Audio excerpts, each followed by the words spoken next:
May think of the former Duchess of Sussex, Meghan Markle, the ex-cable TV actress. It's proof, that there's one thing she's very good at, and that's doing this. Hi, good morning, Neil Sean here in the very heart of London. Thank you so much for your company today. And as ever, lovely to see you. And yes, thank you also for those nice comments on social media about our wonderful King Charles welcoming our brand new British Prime Minister. Lots of fun over here, I might tell you, as to working out whether he will last the month, given the previous one, of course, Liz Truss was only in office for 44 days. I'm not laughing at her, but you do kind of think, politics, where did we get to? Do you remember when we were younger? People just seemed to be there forever, didn't they? And it was seen as a very esteemed job, Seemingly at every corner someone's having to resign, letters of no confidence. I don't know what it's like in your part of the world. Do you change as much as we do, or are we leading the way in daftness? Don't agree with me.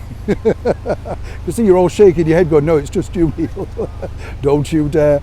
Back as ever to your breaking royal story of the day.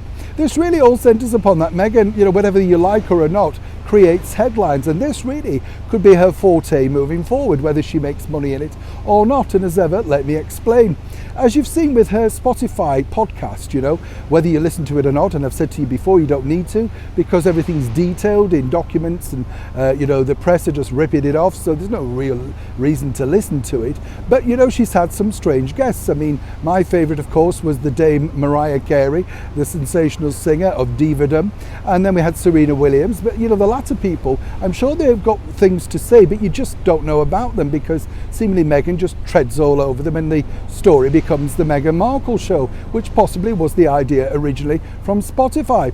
It's interesting as well, they've had to get behind her on this recent donation with Archewell, I love the way that they say, oh, Archewell's donating this. Okay, how much are you donating, and is it directly from your money, or is it from supporters? I think, with charities, this is my sort of bugbear, they always claim that they're doing the good stuff. It's like stores, isn't it, that ask you to round up your money, and then they put that money forward, but it's your money. But they say the supermarket, like Tesco, Sainsbury's, Morrison's, Walmart, whatever, they get the glory.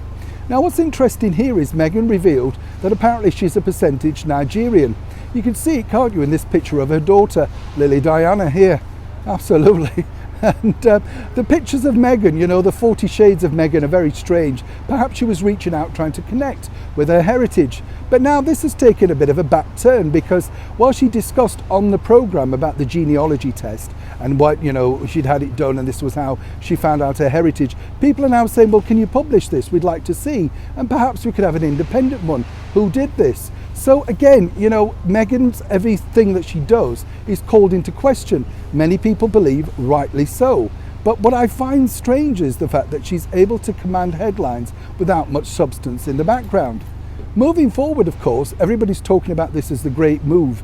The fact that for people, obviously in Nigeria, she's seen as some kind of goddess. But more importantly, as she told us before, the world almost stopped on its axis when she married Prince Harry in South Africa. It was like the second coming of Nelson Mandela. As I said at the very start of this video, what's interesting is there's one thing that Meghan's good at, and this could be perhaps a saving grace with her brand, particularly the mega deals like Spotify and Netflix. She can get headlines, but as I often say, for all the wrong reasons. Now, unless she's about to prove this genealogy test, print it out on perhaps a website, and perhaps take another independent one under film, again, everything remains rather speculative. As ever, I'd love to know what you think to this particular story in the comments below. Neil Sean in the very heart of London.